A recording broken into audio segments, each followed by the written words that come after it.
Welcome back, everybody. Thank you so much for staying glued to your screens. This is still Rubbing Minds, the International Women's Month edition, powered by Lipton Tea. Now, we are shifting gears, and it's time for us to get connected with the woman behind the face.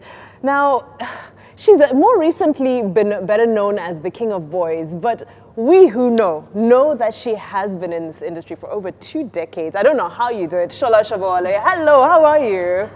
Fine, thank you. And how are you? I'm too? very well. 2 decades though, and look at you. It's your black don't crack. At all, you look don't incredible. crack. You look, and you know what stands out about you is you're one of the few who've actually studied, performing arts, theater, and so you're actually right where you're supposed to be. So how did that manifest itself? I want to know the conversation where you're telling your parents that actually, no, I don't want medicine, I don't want law, it's the arts that I'm interested in, the performing arts.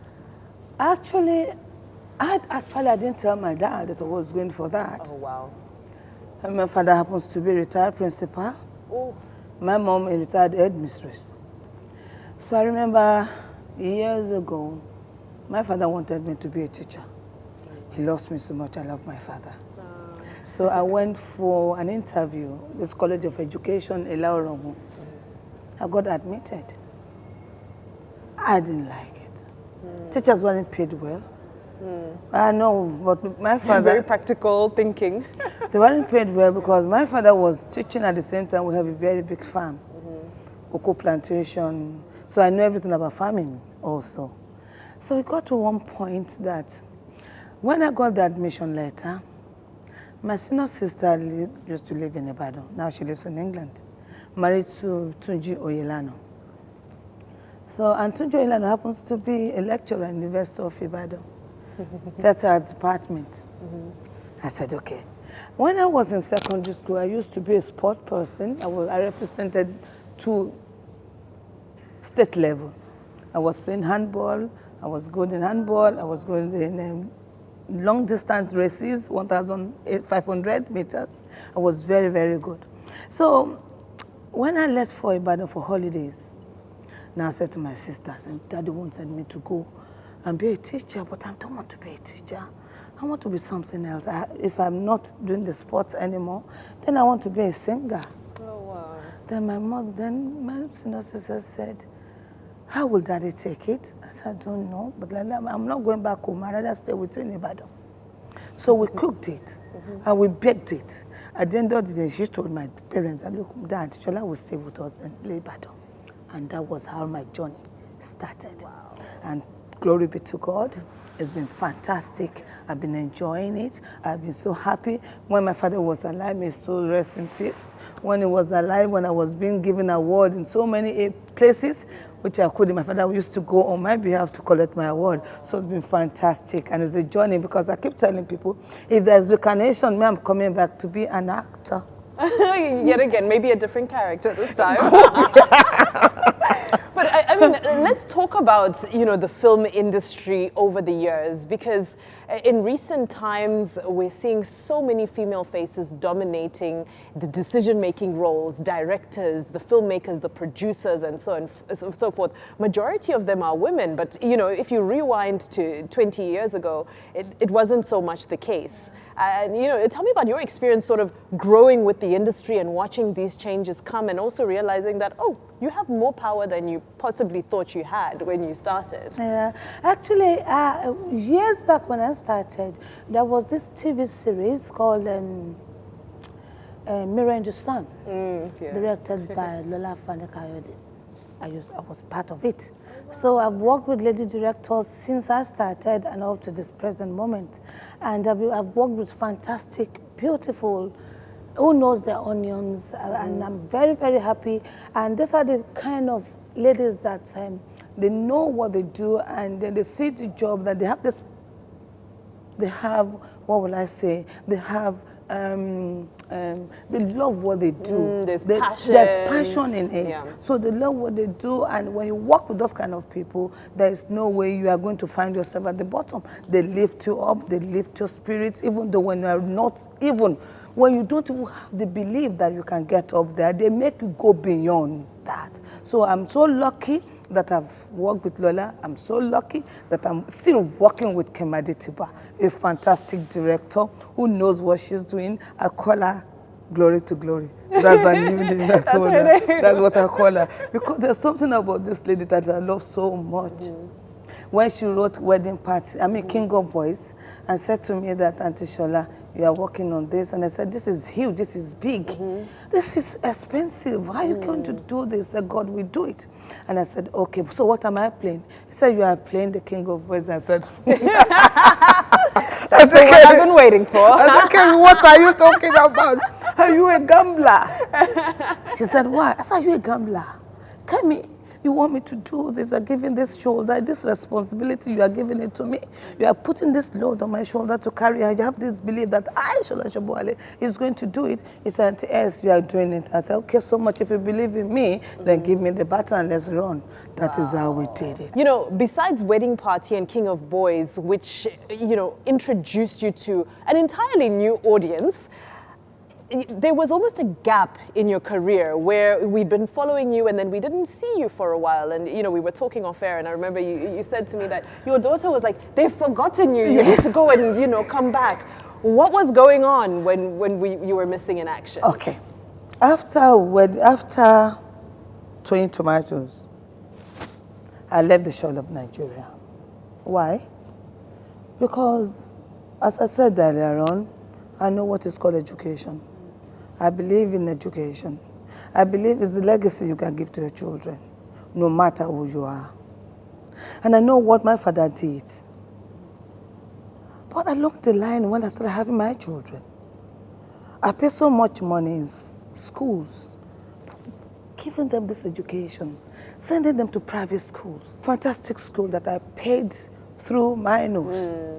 Then I said, okay, after this, which university are they going to go? Because along the line, and I see that a course of 3 years, at the end of the, because of strike and striking, at the end of spending 6 years. I said no, because we all have choice. I have my choice. I know where I want my children to go to. Which university do I like? I love University of Ibadan. I love University of Ife. I love UNILAG. Those 3 universities for my children. And these are the universities that are always striking and striking and striking. I said, okay, what am I going to do? And I can't spend this kind of money.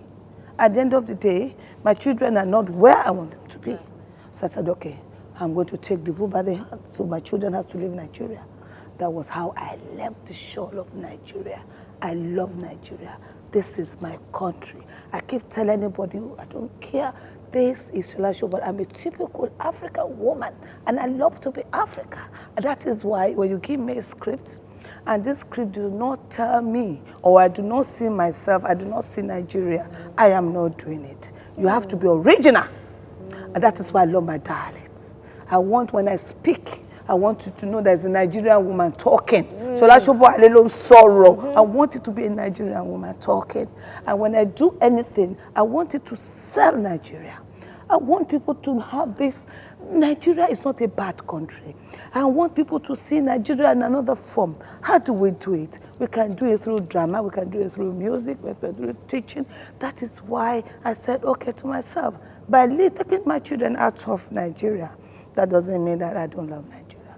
I took them out of Nigeria because of their education, because of the legacy that I want to give them. And glory be to God. I have an accountant, I have a lawyer, I have an engineer, all of them sorted. They all came out with 2 1 2 1 2 1. Yes. Hallelujah. So now it's time for Mama to get back to business. Then one said to me, Mom, thank you so much. You brought us here, but now it's time for you to go back to Nigeria and do what you know how to do best. That's why I came back. You know, you said something very powerful while you were talking. You said you are a typical African woman. A typical African When you speak, you want people to know that a Nigerian woman is speaking. Now, when you speak to non-Nigerians, and you ask them, you know, what do you think of a Nigerian woman, or what do you think the qualities of a Nigerian woman are? You normally hear, you know, strong. You hear strong-willed, outspoken. Yes. A lot of the adjectives sort of revolve around the strength and the vocal nature of Nigerian women. Yes. And then you come home and you look at a lot of the situations that Nigerian women are in and the fight that so many women are in right now to be heard and to have their voices at the table. Mm-hmm. How do we bring the Nigerian ambassador and the image that the world has of Nigerian women, how do we make women in Nigeria realize that this is their power, they have it? How can they live it? Number one, I want every woman watching me today, we are mothers. First of all, we must be a role model to our children. Bringing kids to the world, children are not asked to be born. If you bring the kids, then you must be ready to take care of the kids. One. At the same time, your place is not in the kitchen. You are a woman. We are very, very strong. In every home, any successful man that you see today, check the back, he has a very good woman. That is what woman stands for. And this is the time for everybody. We must now come out and speak. We must now come out and talk. We must get involved in a lot of things. We must empower ourselves. If in politics, in anything, women must be represented. We have to be there. That is the only way we are going to voice ourselves. Our voice is going to be heard. We need to talk loud. People must see us. We are ready to do this. We can govern. We can be a governor. I can be a president. Yes, because we are winners. Women are very, very strong, and we're ready to do it. So it's almost like we need to believe what the world believes we are. Yes. And another thing is, what you are, what you eat, is what you are. Originality is lacking. It's much lacking. I look Nigeria. I said, Nigeria looks like a country like a dumping ground. We are fake. We said these cars, there's some countries that say when a car gets to a particular age, it's out of their road, the car comes to Nigeria. When I want to speak, when you get to homes, you will see a lot of our children cannot even speak our language. What is going on? What is happening? You talk to the mothers, though, they've not stepped out of Nigeria. What is the matter with Ronke? Ronke can't speak Yoruba. I said, what do you mean that Ronke can't speak Yoruba? Is Ronke not a Yoruba girl? Is Ngozi not Igbo? Is Halima not Hausa? Why are we not speaking a language?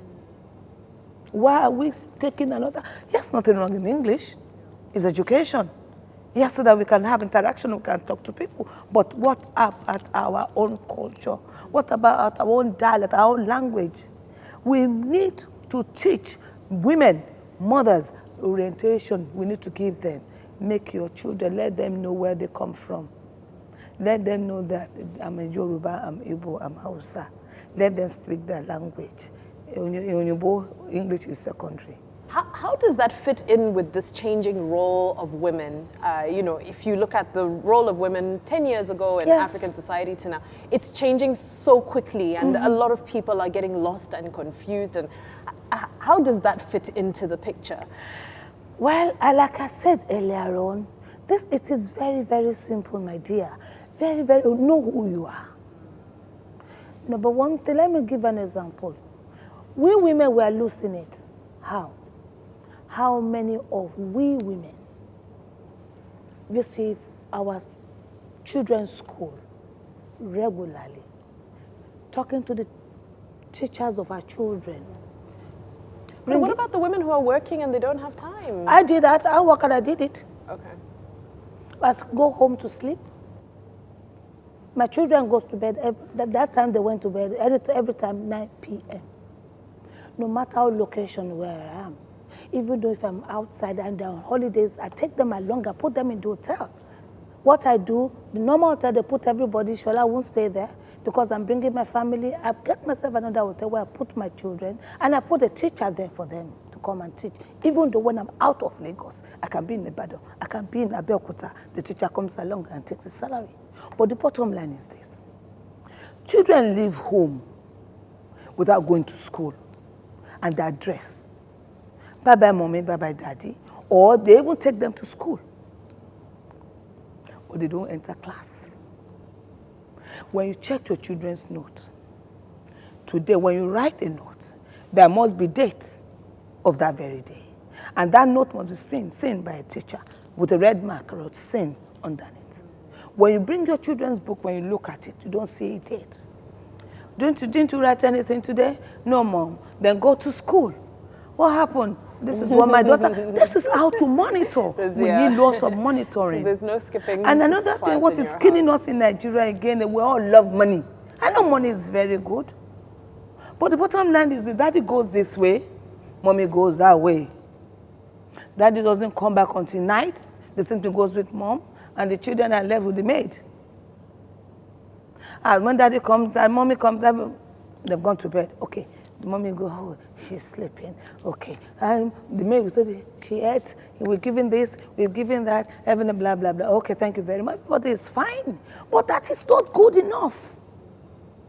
You must monitor your children. At times, they abuse your children by leaving them without paying attention. So women, we need to sit up. We need to make our home front beautiful first.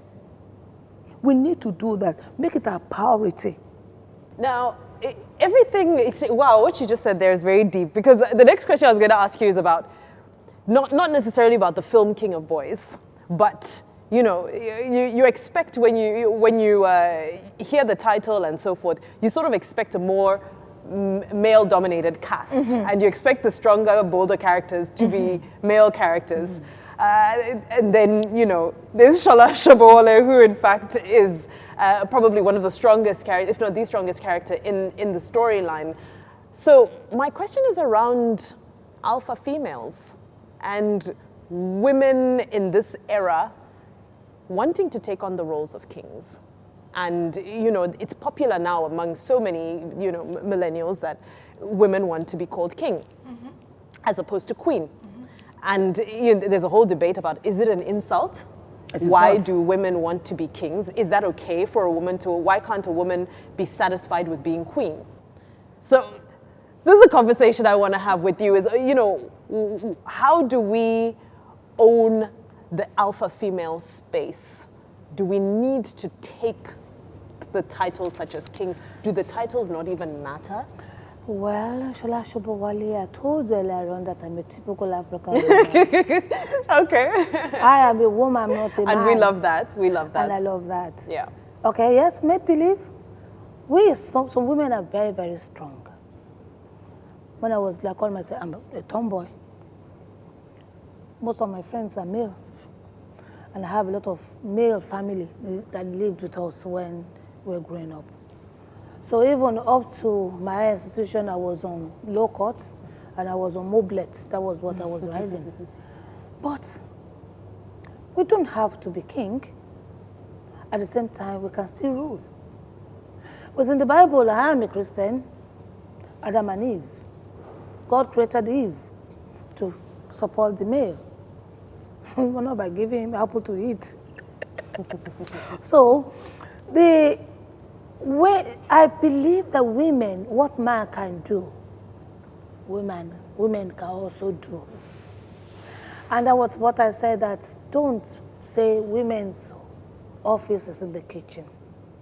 We'll put hands together and make a better place for us to live. I will assist my husband.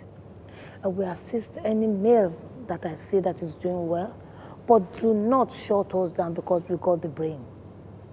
And there's so many things that women are doing now that men cannot even do. I'm because I'm a typical African woman that believe that man is there, woman is there. Yes, but at the same time, don't take away the power from being a woman, because it's a powerful role. It's very powerful role. And without woman, there is no world. there's no life. Beautiful.